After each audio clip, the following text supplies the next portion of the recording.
네, 이번 시간에는 쇼크 환자의 모니터링과 치료 목표에 대해서 설명을 드리겠습니다. 자, 일단은 총괄적인 쇼크 환자인데요. 자, 보시면 이제 각 지표에 대해서 설명을 드리겠습니다. 보통 우리가 그쵸, 맥박이나 혈압. 자, 보시면 맥박이나 혈압 같은 경우는 로우 BP일 경우가 많고 펄스가 빠른 경우가 많죠. 보통 쇼크에서는 이렇게 나타나게 되는데, 자, CVP는 보통 이렇게 생각하시면 됩니다. 자, 그쵸, 뭐 3에서 한 7 정도 생각해 주시면 되는데, CVP는 센트럴 비너스 프레셔이죠. 우리가 중심 정맥의 압력을 측정함으로써 정맥의 혈류가 얼마나 있느냐는 결과적으로 수액 공급이 얼마나 되느냐. 그래서 우리가 그쪽 블러드 볼륨을 빨리 이제 리플레이스 해줄 때 이 CVP를 모니터링 하게 되고, 플루이드를 치료해 줬을 때 모니터링 할 때 그쪽 정확하게 사용을 할 수가 있습니다. 그리고 이제 PAWP죠. 보통 이 압력이 그 폐 동맥의 웨지 프레셔인데요. 여기가 이제 거의 레프트 에이트리움의 프레셔를 간접적으로 나타낸다고 할 수가 있고, 보통 2에서 12 정도로 잡습니다. 자, 이게 무슨 말이냐고 하면요. 자, 우리가 자심실이 있고 좌심방이 있습니다. 그쵸? 자, 근데 자심실로 이제 자심방을 이렇게 피를 보내주게 되면 이게 이제 펌핑이 되고, 좌심방 쪽에는 폐 정맥이랑 연결이 되어 있죠. 그리고 폐랑 연결이 되어 있고 또 폐 동맥으로 이어져 있습니다. 자, 그래서 이렇게 혈류가 들어오게 되는데, 여기서 펌핑을 잘 못하게 되는 뭐 예를 들어서 카디오제닉 샥이다. 자, 그렇게 되면 펌핑을 못하니까 자꾸 여기가 피가 쌓이게 되면서 좌심방의 압력이 높아지게 되죠. 그래서 우리가 보통 PWP가 이럴 때는 상승이 됩니다. 그렇죠? 자, 그래서 우리가 이거를 레프트 에이트리움의 프레셔로 생각을 해줄 수가 있죠. 이런 식으로. 그래서 보통 수환관측 카테터를 이용해서 한다. 그 다음에 카디악 인덱스라고 하는 거는 우리가 이제 카디악 아웃풋을 체표면적으로 나눈 값인데, 보시면 단위도 그렇죠. 자, 카디악 아웃풋이라고 하는 거는 스트로크 볼륨 있죠. 스트로크 볼륨을 헐트레이트로 곱해준 값이죠. 자, 그래서 이거를 또 체표면적으로 나눠서 카디악 인덱스로 했는데, 이게 보통 2.5에서 4.5로 생각해 주시면 됩니다. 그래서 얼마나 펌핑이 되느냐, 심장이 일을 잘하고 있느냐, 그런 걸 보고 있는 거죠. 자, 그리고 PaO2라고 하는 거는 산소 분압이죠. 산소 분압은 80, 보통 토르랑 미리미리 H랑 같다고 생각해 주시면 되고요. PaCO2는 보통 40이죠, 40. 그리고 pH는 보통 7.4로 정상으로 보고요. 헤모글로빈의 농도는 그쵸, 보통 우리가 그쵸, 근데 이제 급성실혈 정도는 잘 파악하지 못하긴 하죠. 급성실혈 정도는 파악이 잘 안 되고, 헤모글로빈은 어쨌든 남자 같은 경우는 13, 여자는 12, 임산부는 11 이렇게 생각을 하고, 각각에 대해서 요거보다 낮으면 빈혈 소견 이거 보통 생각을 해주죠. 그리고 유린 플로우가 중요하죠. 소변량인데, 소변량은 우리가 시간당 50ml로 생각해 주시면 됩니다. 시간당 50ml로 생각을 해주시면 되고, 보통 수액 공급 시 치료를 그쵸, 임상적 지표를 활용을 한다. 굉장히 중요합니다. 자, 그래서 이제 노말 수치에 대해서 궁금하신 분들이 많았기 때문에 이제 설명을 쭉 드려봤습니다.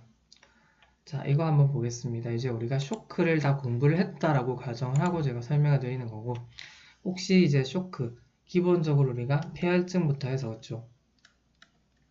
제가 그 SIRS부터 폐혈증, 단계 쭉쭉 폐혈증 쇼크에다가 그쪽 끝까지 설명을 드렸고, 또 이제 septic shock 말고도 카디오제닉 샥, 그리고 하이포블레믹 샥, 또는 뭐 헤모리직 샥, 그리고 뉴럴로직 샥 등등 다 설명을 드렸거든요. 그리고 여기서도 제가 이제 치료 모니터링을 어떻게 해야 되고 등등 얘네들의 특징은 다 뭐고 다 설명을 드렸으니까, 혹시 이제 그쪽 모르시는 분들은 그 몰랑이 TV에 들어가서 참고해 보시면 되겠습니다. 각각 모르는 부분 참고해 주시고, 그럼 이제 우리가 쇼크는 다 공부를 했다라고 판단을 하고, 그럼 우리가 어떻게 치료 목표를 잡고 해야 되느냐. 자, 일단 볼게요. 52세 여자가 열이 났다. 오른쪽 윗배가 아팠다. 당뇨가 있다.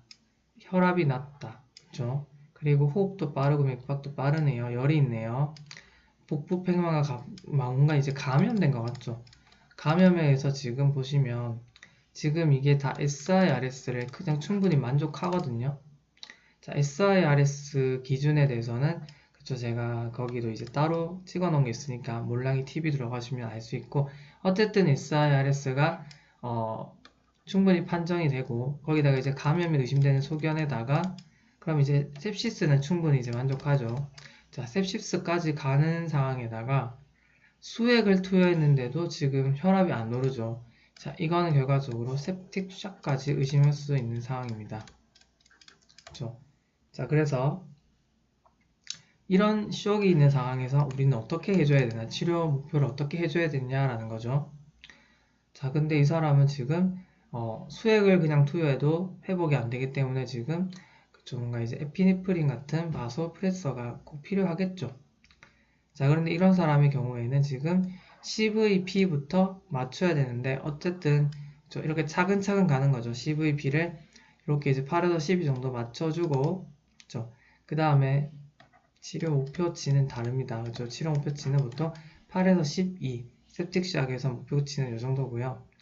mean arterial pressure죠. 그래서 우리가 이거는 수축 기압에다가 곱하기 이완 기압을 3으로 나눠준 값이죠. 요게 이제 65를 기준으로 해주고, 그 다음에 SCVO2까지.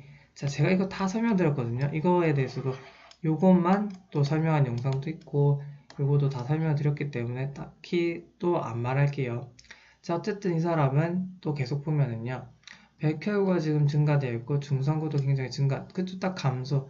그러니까 이거는 그 세균성 감염에 의한, 그쵸, 지금 septic시약을 생각할 수 있는 거고, 그쵸, 간 수치도 어느 정도 다 증가되어 있고, 젖산염이죠. 락테이트가 지금 증가되어 있는 것도, 왜냐면 쇼크에 해당하는 소견이죠. 우리가 보통 쇼크에서 산소화가 그쵸, 조직에 산소화가 잘 되고 있느냐, 안 되고 있느냐 볼 때 제가 락테이트 본다고 말씀드렸습니다. 그래서 이 락테이트가 지금 증가된 걸 봐서 우리가 산소가 부족해서 무산소 호흡이 일어나고 있구나 생각할 수 있습니다. 그쵸? 자, 그래서 어쨌든 이렇게 이제 septic시약을 의심할 수 있는 상황에서 요거를 만족해주면서 차차 교정을 하면 된다 라는 소리였습니다. 자, 이거는 뭐 교통사고가 났는데, 그쵸, 트라우마에 의해서 지금 혈압이 굉장히 떨어져 있고 맥박이, 그쵸, 등등. 자, 그런데 이 사람은 지금 아마 트라우마에 의해서 과다 출혈이 돼서 하이퍼블레믹 샥이 있는 것 같아요. 그쵸? 자, 이런 사람의 경우에는 일단 당연히 혈압이 낮고 하기 때문에 일단은 바로 수액을 써야 됩니다. 수액을 써야 되고, 수혈이 추가적으로 필요한지에 대해서도 계속 준비를 해 나가야 되는데, 일단 수액 공급이 충분한지를 판정하려면 아까 제가 뭐라 그랬죠? 유린 아웃풋을 본다. 자, 그리고 요거 한번 또 보겠습니다.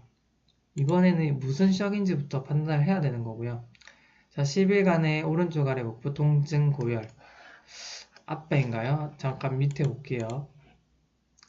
자, 보시면, 자, 그쵸, 딱 앞배네요. 앞배인데 뭔가 이제, 그쵸, 뭔가 놈 같은 것도 보이는 것 같고. 자, 이게 바로 CT 소견이 대표적으로 어펜다이티스 퍼포레이션을 조금 의심해 볼 수 있어요. 왜냐면,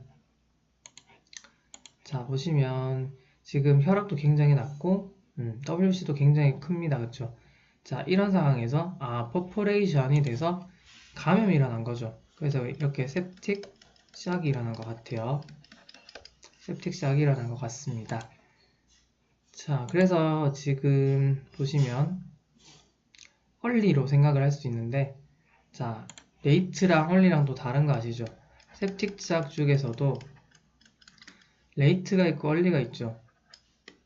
자, 헐리는 일단 되게 이제 용기가 가상한 상태라고 했죠. 내가 일단 샥이지만, 그쵸, 샥이지만, 그래서 조직에 산소가 잘 안 가는 상태로 우리가 샥이라고 하죠. 자, 내가 어떻게든 카디아가 아웃풋을 증가시켜서, 그쵸, 심박출량에 산소를 담아서 조직에 관리를 시켜볼게. 그래서 우리가 혈관 저항도 떨어뜨리는 굉장히 특이한 상태의 얼리 septic 샥이 생기게 되는데요. 자, 그랬을 때, 그쵸, 어쨌든 어펜다이티스가 생겨서 퍼포레이션이 생기고, 그것 때문에 이제, 그쵸, 이러한 세균들이 전파돼서 septic샥이 생긴다고 생각을 할 수가 있는 거죠. W수도 굉장히 크고요. 자, 그래서 카디아가 아웃풋이 증가합니다. 초기에는, 얼릴 때는 생기는, 레이트일 때는 결국에는 카디아가 아웃풋 떨어지고 혈관 정도 높여요. 나중에 되면요. 자, 산소 포화도가 증가되는 게 아닙니다. 샥입니다. 초기에 이제 카디악 아웃풋을 증가시켜서 우리가 옥시전, 딜리버리, 그러니까 산소 공급량이 증가되면서 자, 그럼 포화도도 증가되는 건 아닐까라고 생각하지만 결과적으로 O2를 뽑아먹는 O2 익스트랙션 자체가 증가되는 건 아닙니다. 그래서 조직이 이 O2를 받아들여야 되는데 그 상태가 지금 안 되기 때문에 산소 포화도는 뭐죠? 우리가 산소과 결합되어 있는 헤모글로빈의 비율을 우리가 퍼센트화 한 거죠. 그쵸? 그래서 우리가 어떤 정맥이나 동맥에서 100개 헤모글로빈이 있으면 만약에 92개의 헤모글로빈이 산소화가 되고 그냥 지 혼자 다니는 게 8%라고 하면은, 그러니까 8개라고 하면은 92%가 산소 포화도죠. 근데 그게 증가된 건 아니다. 그리고 중심 정맥압 증가했을까요? 이 상태에서 아닙니다. 이렇게 혈압이 떨어지고 한 상태에서 CVP는 자, 혈류가 충분한가, 수액 공급은 충분한가 그런 건데 아니죠. 그리고 얼리일 때는 제가 혈관장 떨어뜨려서 어떻게든 자, 내가 공급해 줄 테니까 조지가 받아라 이런 상태라고 했죠. 근데 지금 감소되어 있고 레이트에서는 증가합니다. 그리고 이제 그쵸, PAWP는 레프트 에이트리엄 프레셔를 나타내는 지표라고 했는데 자, 이게 증가하진 않아요. 이런 거는 이제 카디오제닉 샥에서 증가할 수 있는 거고 일단은 혈액이 부족한 상태이기 때문에 최대한 펌핑을 하려고 하는 상태라서 에이트리움 쪽에 프레셔가 증가하진 않습니다. 이렇게 이제 증례를 분석해 봤고요. 자, 그래서 우리는 산소 부족한 상태죠, 쇼크는. 그래서 우리가 저산소증을 개선시켜야 되기 때문에 자, 카디악 아웃풋을 늘리고 그쵸. 그래서 우리가 이런 카디악 아웃풋을 증가가 이제 자연스럽게 안 되는 상황이니까 프리로드는 수액 공급을 통해서 CVP로 이제 모니터링을 하는 거고요. CVP는 8에서 12 정도가 만족되면 그쵸. 보통 우리가 이제 다음 단계 그러면 프리로드는 맞췄으니 그쵸. 민 에이트리얼 프레셔를 한번 맞춰보자 해서 그쵸. 우리가 65를 기준으로 삼죠. 그래서 이게 또 만족이 되면 그 다음에 SCVO2를 만족시켜서 70%를 잡죠. 그래서 이걸 만족하기 위해서 헤모글로빈 뭐 수혈도 해보고 하는 거죠. 그쵸. 이런 식으로 생각을 해주시면 되겠습니다. 그래서 이런 게 나온 거고요. 그 다음에 그쵸. 수축력이 너무 안 나온다. 그래서 우리가 뭐 도부타민이나 도파민 같은 거 쓸 수 있겠죠. 근데 보통 도파민 같은 게 이제 조혈압에서 쓰는 거고요.